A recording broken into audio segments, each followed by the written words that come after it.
Greetings, family and friends, to the reading of the Sunday lesson. The title of this week's Sunday lesson is Spiritual Technology. Question: what is spiritual technology? Answer: the study of your subconscious mind and how to activate it for your personal growth, prosperity, and service to humanity and beyond.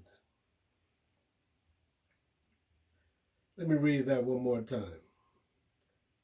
Question: what is spiritual technology? Answer: the study of your subconscious mind and how to activate it for your personal growth, prosperity, and service to humanity and beyond. Think over that meaning for a day or two. The human family of this planet called Earth are on a collision course with the threat of complete destruction by nuclear and biological warfare. Folks talk a good game when talking about their version of the truth, but their actions sing a whole different song. We really do not take the time and show little interest in the study of the power of the mind. Man has failed to explore and study the creative power of his subconscious mind. When the Bible verse speaks of, "Be ye transformed by the renewing of your mind," that is only talking about the subconscious mind. Inspirations and visions for a greater life come to you from your subconscious mind. To get into the resetting of your subconscious mind takes mental work and a strong desire and feeling to go inward to reach your divine self. When we look into the cosmos, space, we see the work of the divine mind of a thinking creator. The name that you call him does not matter. Study his creation. The cosmos was spoken into creation. God said, "Let there be this."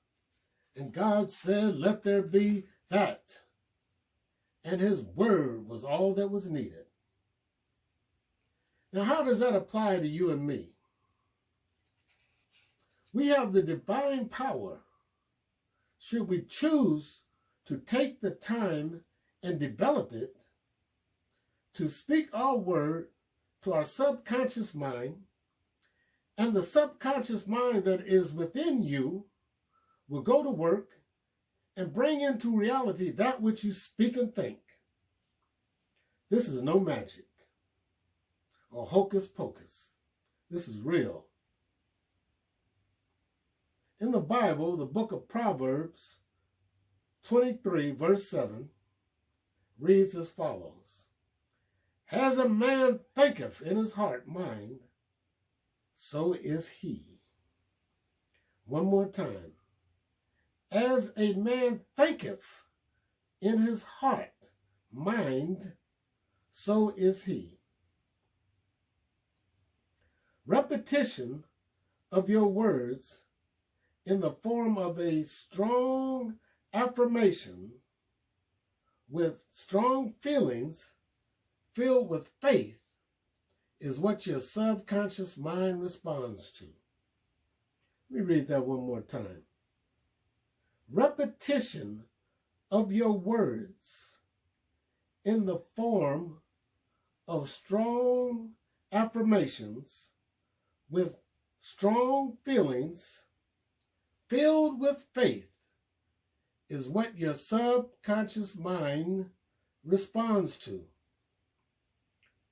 The subconscious mind can only say yes.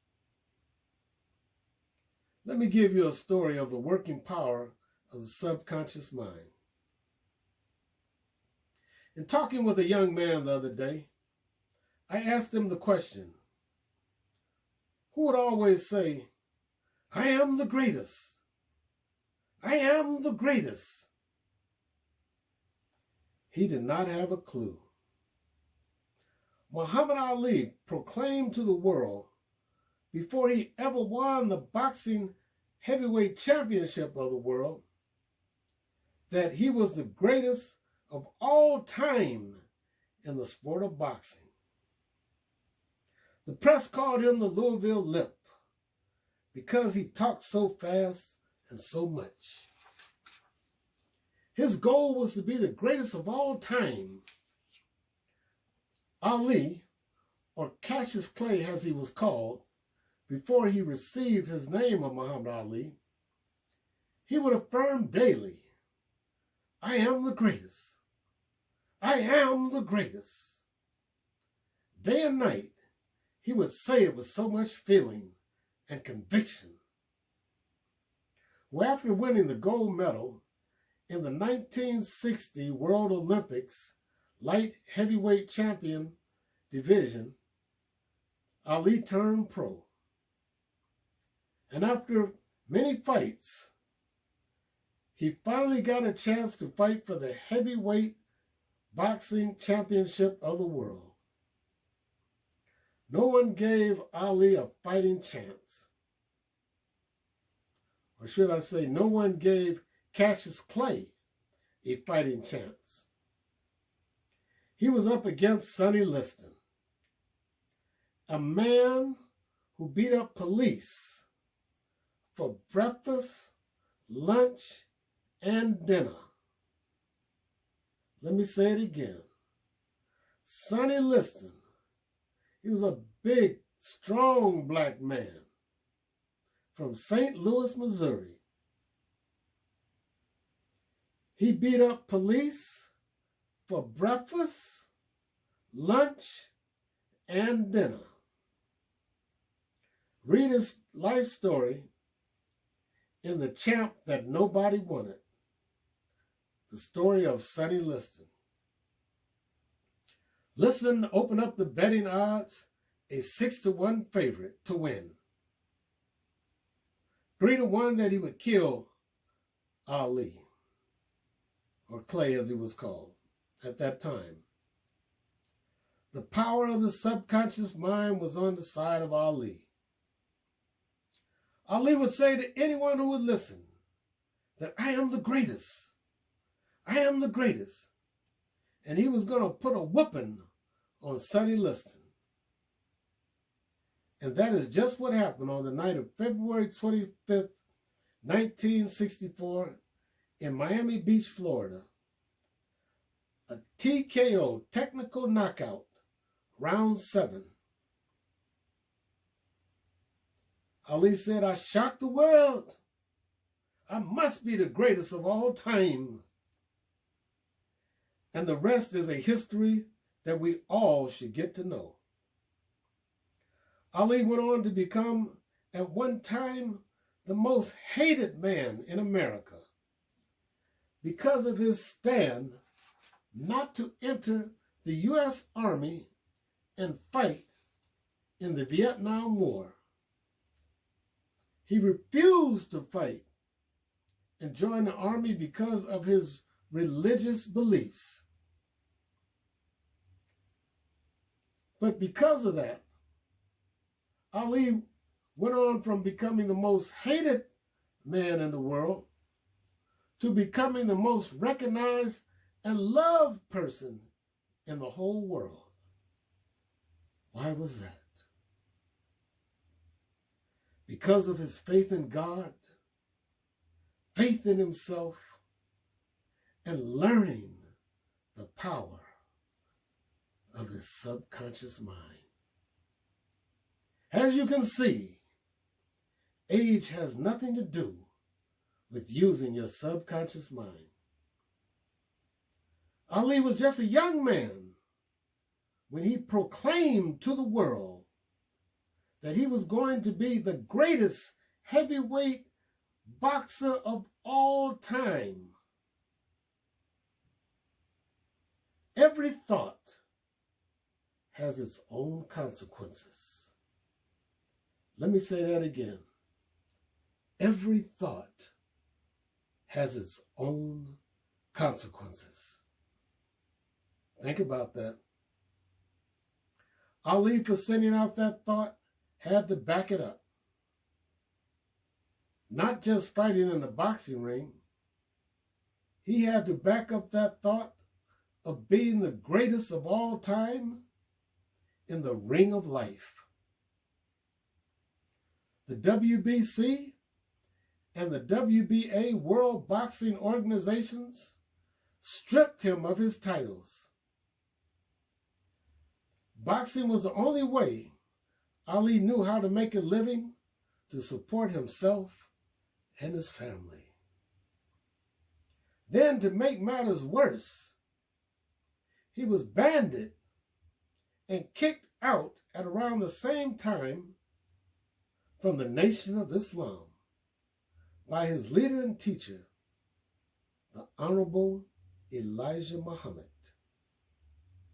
for making a statement to the press that he wanted to keep on boxing for the money.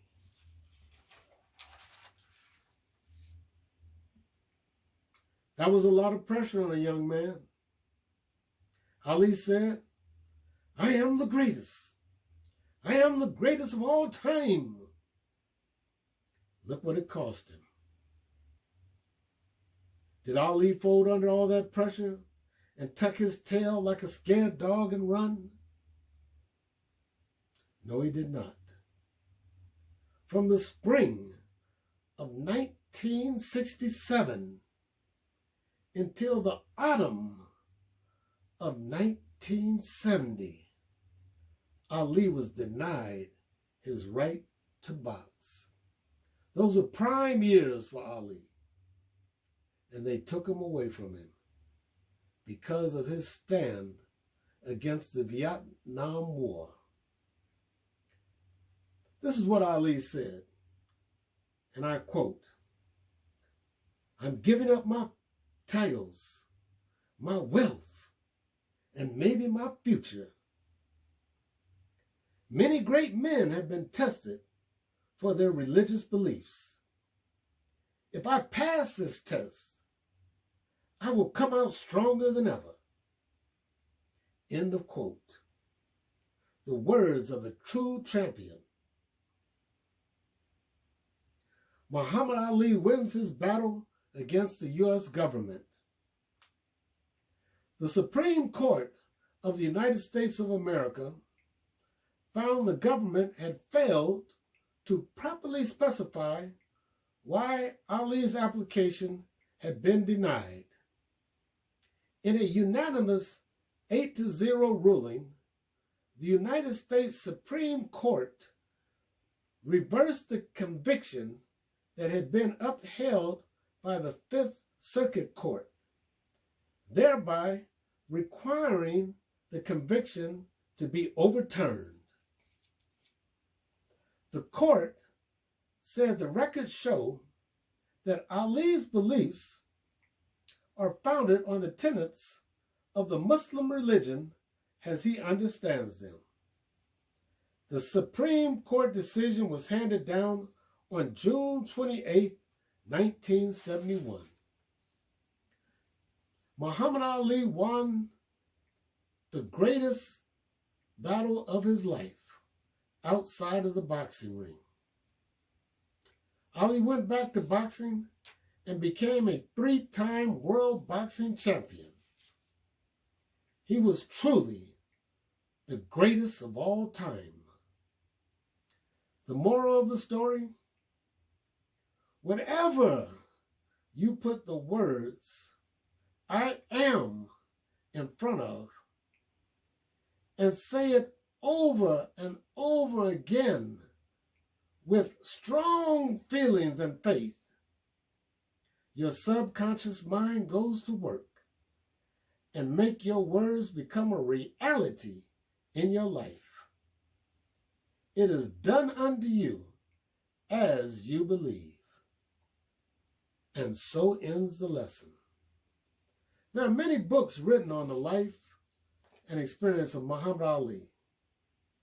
Check out your local libraries, Amazon books, and read up on the history of Ali and teach his story to your children and your grandchildren, and let them know what this great black man did for himself and how he changed the reality of being a black man in America.